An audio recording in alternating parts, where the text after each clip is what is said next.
Parah, hancur, kacau. Heboh, Raja Kripto Indonesia, Mas Timothy Ronald dikabarkan dilaporkan ke polisi. Diduga penipuan trading kripto. Berbagai spekulasi muncul, ada yang bela, ada yang menghujat. Wah, ini lagi dipanas-panas ya bro.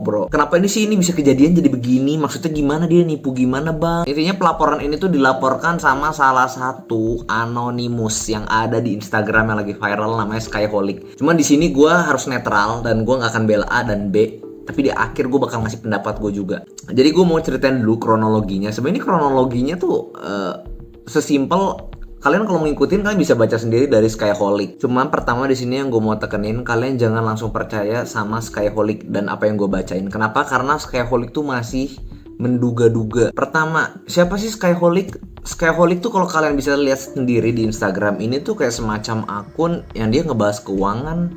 Cuman di sini dia anonimus, dia nggak ngasih tahu siapa dia. Di sini pokoknya nggak ditunjukin lah mukanya tuh siapa. Nah lu bisa lihat sendiri, Skyholic tuh mengaku dia tuh bukan seseorang sebenarnya, tapi Skyholic adalah merupakan komunitas gitu. Jadi dia sampai bilang dia tuh nggak bisa ditemuin, nggak bisa, intinya nggak bisa ditangkep lah, kurang lebih begitu. Karena dia anonimus. Yang gue juga ngeliat sih dari highlight story-nya, dia tuh pindah-pindah tempat, nanti di sini, nanti di sini, nanti di sini. Entahlah siapa, mungkin Intel kali. Di akunnya juga lu tuh sebenarnya bisa ngelihat kalau dia tuh lebih sering mengungkapkan mengenai ya keuangan, kejadian, dampak dari perang apa. Di sini dia juga suka mengupas. Deddy Corbuzier juga dikupas sama dia, dan banyak tokoh-tokoh yang buka kelas. Zaman sekarang kan lebih banyak yang buka kelas karena dia juga sikat-sikatin semua. Menurut gue jujur nih, Skyholic sangat-sangat berani. Gue nggak tahu backingannya siapa atau apa, kenapa dia bisa seberani ini. Kalau kita bisa lihat dari akun-akun dia tuh sering banget bagi-bagi duit nih Skyholic nih ke orang-orang, bahkan banyak juga yang jadi ngemis-ngemis, intinya minta dibagi duit. Dia bilang dia tuh berkecimpung di dunia hukum dan dia bergerak di underground, jadi dia tuh gerakannya nggak ketahuan.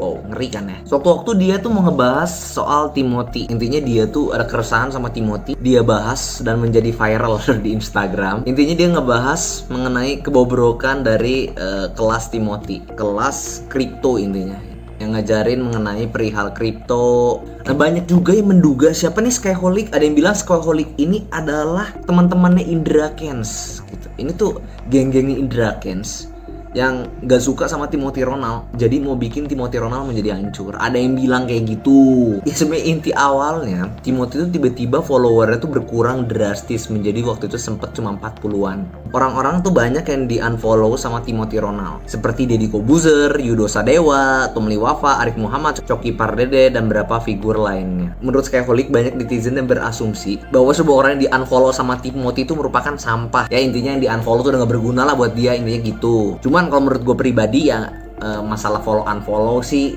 kalau karena dibilang sampah ya mungkin ya belum tentu juga sih menurut gue.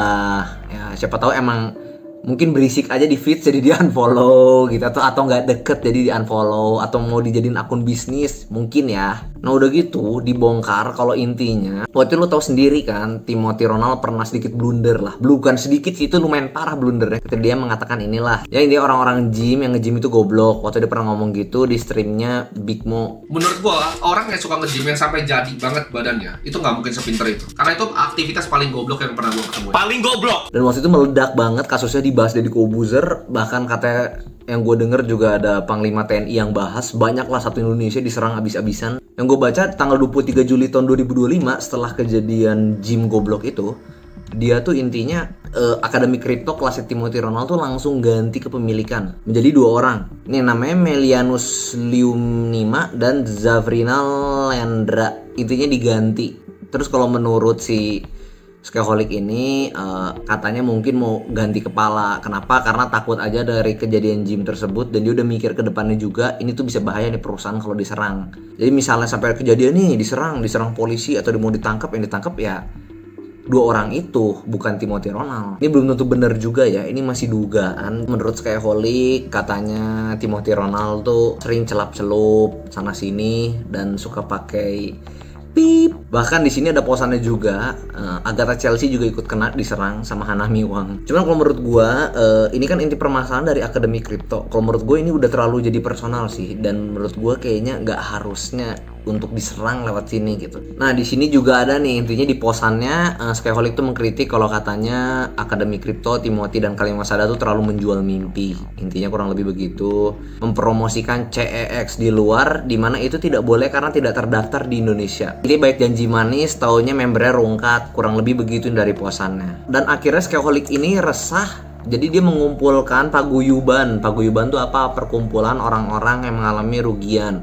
Katanya ditafsir sih ratusan miliar gitu dari kelasnya Timothy Ronald. Jadi dibikin paguyuban, bikin grup di Discord untuk bikin petisi mungkinnya untuk nangkep orang. Jadi Skyholic ini tuh kayak penggerak aja gitu dari orang-orang yang katanya nggak bisa bersuara karena ketakutan. Jumlah korban yang bikin petisi lah ada 3.500 orang. Ini tuh Gen Z antara 18 sampai 27 tahun. Skyholic ini tuh mengkritik tentang fenomena kenabian. Maksudnya apa sih fenomena kenabian? Gue sering banget baca komen. Maksud gue mungkin ini bercanda aja kali orangnya. Timothy Ronald tuh udah setara nabi, udah kayak penyelamat. Gue sering banget baca begitu.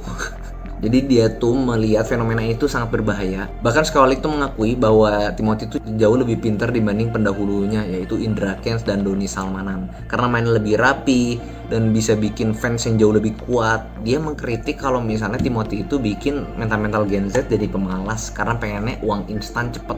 Udah gitu dia juga mengkritik Timothy Ronald yang suka menggoblok-goblokin orang. Ya memang kalau lihat kontennya kadang dia sangat vokal ke hal tersebut. Intinya dia nggak suka gitu dengan cara Timothy marketingnya tuh dengan menggoblok-goblokkan orang, menghina-hina orang, seperti itu kurang lebih. Ya sampai akhirnya udah resmi surat laporannya masuk ke polisi, cuman mungkin lagi diproses dulu, dibaca dulu. Terus di sini juga katanya terduga PR dan K, ya Timothy dan Kali Masada udah pasti ya diduga bekerja sama dengan developer atau pemilik token untuk soft selling terstruktur. Ada yang paham nggak maksudnya? Gue nggak ngerti. Modusnya rapi, munculin token-token tertentu di website landing page yang diklaim sebagai family office fund. Oh intinya ada kong kali kong, tolong bantu promosiin barang ini, begitu mungkin ya. Bener nggak sih? Atau gue salah? Coba kalian bantu jelasin juga. Dia nggak ceritakan dia sempat diduga ada bisnis ilegal dan exit, sempat punya klub basket dan exit dapat cash juga, hal-hal begitu nggak pernah tahu kan? Ya ini juga masih banyak lagi, lu bisa baca sendiri lah. Gue nggak mungkin baca satu-satu, waktunya habis. Ya kesimpulannya menurut gue sebenarnya kejadian kayak gini tuh banyak nggak sih? Member-member yang rungkat dari kelas, gue yakin sangat banyak gitu. Bukan kelas Timothy doang, kelas-kelas lain juga pasti ada aja korban-korban yang rungkat. Cuman kenapa Timothy doang yang kena gitu? Kenapa Timothy yang sekarang kena dan diserang? Gitu. Karena Timothy adalah salah satu orang yang nomor satu saat ini gitu. Mungkin dalam buka kelas kripto dia tuh salah satu nomor satu dan paling dilihat sama orang. Dia tuh bisa naik kalau menurut gue karena dia sangat vokal. Vokal kayak gimana? Vokalnya kadang ya dia vokalnya sangat pedes gitu kata-kata. Bahkan untuk beberapa orang, banyak orang mungkin yang kalau gue baca suka tersinggung dengan kata-kata dia. Karena dia kan kalau ngomong suka, ya lu tau sendiri lah, miskin lu, goblok lu. Begitu kan kalau dia seringnya. Jadi banyak juga orang-orang yang tersinggung. Tapi di sisi lain juga ada orang-orang juga yang termotivasi jadi panas. Jadi wah gue panas, gue pengen menjadi pribadi yang lebih baik. Ada yang begitu. Jadi kalau gue lihat yang fans sama dia banyak gak? Banyak banget. Yang benci lebih banyak lagi gitu. Karena dia terlalu vokal dan kadang-kadang memang kata-kata dia lumayan kasar. Jadi mungkin banyak juga yang tersinggung. Begitu sih kalau kata gue. Berikutnya, apakah buka kelas salah? Terus buka kelas diduitin salah? Menurut gue gak ada yang salah dari itu. Kenapa kayak kita sekolah aja? Sekolah kita bayar. Cuman yang dari bahaya dari buka kelas, kalau menurut gue, ini kan kelas akademi kripto tuh sangat berhubungan dengan uang. Jadi kalau menurut gue ini kelas tuh sangat riskan. Ditambah lagi orang-orang Indonesia tuh belum teredukasi dengan baik. Jadi kalau saran gue ini lebih saran gue buat pemerintah sebenarnya. Pemerintah gue harap ke depannya kalau misalnya ada orang buka kelas yang mau masuk kelas, dua-duanya harus diedukasi dulu dengan baik dan harus diawasin. Yang ngajar harus diedukasi dan harus dapat license. Yang dididiknya juga sebelumnya diedukasi dulu. Begini loh, nggak boleh loh all in terlalu banyak sama harta lu bisa jatuh miskin loh. Gini loh realistisnya hidup lu bisa berapa kaya tuh nggak akan waktu instan loh, dan lu harus tanda tangan. Tapi kalau masih itu dia tetap rugi gitu, ya udah lu udah tanda tangan, lu udah dididik pemerintah, lu udah dididik pelatih lu yang udah dapat license, ya udah. Masalahnya di sini tuh abu-abu yang susah ya. Jadi setidaknya kalau misalnya yang ngajarnya diawasin sama pemerintah lah, lebih tenang. Ya meskipun di Konoha semua diawasin juga ujung-ujungnya banyak yang lolos kan. Ya dan gue juga dapet info katanya Mas Timothy ini udah nggak di Indonesia, lagi di luar. Ya mungkin deg-degan juga lah, gue ngerti deg-degan. Kita nggak tahu, mungkin dia juga mau nyusun rencana dulu gimana nih ke depannya harus gimana. Cuman yang gue bingung ini, menurut kalian Skyholic siapa? Kenapa dia bisa dapetin data-data yang kita nggak bisa dapetin, dan dia bisa dapet info-info yang kita juga nggak tahu. Menurut kalian siapa? Dia bisa dapat data sedetail itu? Apakah dia bagian dari pemerintah? Atau mungkin dia Timothy sendiri? Menurut kalian gimana? Coba kalian kasih komentar di bawah. Di sini gue nggak ada hate ke siapapun. Gue di sini cuma mau bikin konten aja. Ya, kalau di sini sih gue sebagai penonton aja, penikmat drama ini. Ya kalau kalian gimana? Kalian tim siapa? Kalian menurut kalian pendapatnya gimana? Siapa yang salah? Apakah member Rungkat itu salah atau enggak? Ya coba menurut kalian gimana? Komen down below.